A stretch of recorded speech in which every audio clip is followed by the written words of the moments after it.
اعوذ باللہ من الشیطان الرجیم، بسم اللہ الرحمن الرحیم۔ کتاب میری نماز صبح کی نماز کیوں فرض ہوئی؟ جواب: جب آدم علیہ السلام جنت سے دنیا میں تشریف لائے تو رات کی تاریکی اور اندھیرا دیکھ کر رات بھر ڈرتے رہے۔ انہوں نے کبھی اندھیرا دیکھا ہی نہیں تھا اور خوف کی وجہ سے تمام رات روتے رہے، کیونکہ وہ تو جنت کے رہنے والے تھے۔ انہوں نے رات اور اندھیرا کہاں دیکھا تھا؟ جب صبح ہوئی اور رات کی تاریکی کافور ہوئی یعنی ختم ہوئی، تو آپ کی وحشت، ڈر دور ہوئی۔ آپ نے اس کے شکریہ میں 2 رکعت ادا کی۔ حق تعالی شانہ نے اس امت پر حضور صلی اللہ علیہ وسلم کے واسطے سے وہی نماز فرض کر دی تاکہ امت اس کو ادا کرتی رہے اور یہ سمجھا کرے کہ ہمارے دکھ درد کو، خوف و پریشانی کو خدا ہی دور کرنے والا ہے۔ بے شک حضرت آدم علیہ السلام نے رات کی تاریکی سے نجات پا کر شکریہ ادا کیا تھا، اور یہ امت قبر اور حشر کی تاریکی کا پہلے سے ہی فدیہ دے دیتی ہے۔ ابھی ہم قبر میں نہیں گئے تو ہم پہلے ہی پڑھ لیتے ہیں، اس لیے شکریہ یہ بعد میں ہوتا ہے، اور فدیہ پہلے حضرت آدم علیہ السلام رات کی تکلیف اٹھا چکے تھے، اور یہ امت قبر و حشر کی تاریکی سے فدیہ دے کر پہلے ہی محفوظ ہو جائے۔ دوسرا جواب: صبح کا وقت غافل دنیا داروں کے آرام کا ہے، کیونکہ رات میں وہ کھیل تماشوں میں مصروف رہتے ہیں، پھر صبح سویرے کیسے اٹھیں؟ اس لیے صبح کی نماز ایسے لوگوں پر نہایت بھاری اور مشکل ہوتی ہے۔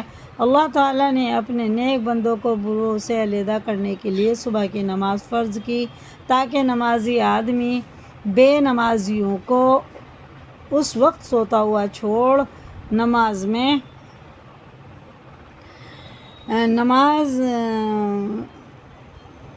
پڑھ کر اللہ کی رحمت اور اس کے خاص فضل کا مستحق ہو جائے۔ پھر جس طرح پر آج یہ لوگ حکم الہی کی وجہ سے بے نمازیوں کو سوتا ہوا چھوڑ کر مسجدوں میں چلے گئے تاکہ وہاں پہنچ کر سب مل کر عبادت الہی کریں، اسی طرح قیامت کے روز نمازی لوگ بے نمازیوں کو روتا ہوا چھوڑ کر جنت میں پہنچ کر دیدار الہی سے مشرف ہوں۔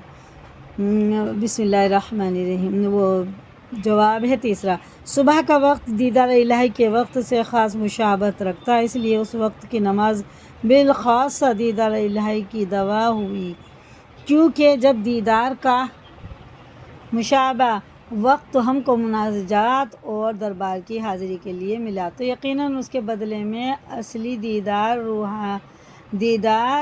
و حاضری بھی نصیب ہوگی۔ قرآن شریف کی آیت ہے: اے لوگو، قیامت کے دن تم اپنے رب کے آمنے سامنے ہو کر زیارت کرو گے، لیکن اللہ کی زیارت کرنے کا مجرب عمل اگر تم سے ہو سکے تو صبح کی نماز ہے، اسے کبھی نہ چھوڑنا۔ بے شک اور اس کی وجہ یہ ہے کہ جنت میں نہ رات ہوگی نہ دن کا یارون دن لا یرون فی الشمس ولا زمہریرا۔ پارہ ہے 29، سورہ دہر، رکوع 1۔ یعنی جنت میں ایسا نورانی وقت ہوگا جیسا کہ دنیا میں صبح کا وقت ہے۔ فرمایا رسول اللہ صلی اللہ علیہ وسلم نے: جو شخص صبح کو اٹھ کر نماز کی طرف جاتا ہے وہ ایمان کے جھنڈے کے ساتھ چلتا ہے، اور جو صبح کو اٹھ کر بازار کو جاتا ہے وہ شیطان کے جھنڈے کے ساتھ چلتا ہے۔ ابن ماجہ، یہ حدیث ابن ماجہ کی ہے۔ اس لیے ہمیں نماز پڑھنی چاہیے، اول وقت پڑھنی چاہیے، نہیں آتی تو سیکھیں۔ ہمارا یہی چینل ہے قرآن اردو سیکھیں، اس میں کیا ہے؟ تعلیم الاسلام ہے، ہم نے ترجمے کے ساتھ حج رمہ دونوں سکھا رکھی ہیں۔ نماز کی صورتیں کیسے نیت باندھتے ہیں، کیسے نماز پڑھتے ہیں۔ ہم دنیا کا اتنا کام کرتے ہیں، اپنا یہ بھی تو کریں۔ یہ ہمارے حشر میں، قبر میں، ہر جگہ کام آئے گی نماز انشاءاللہ۔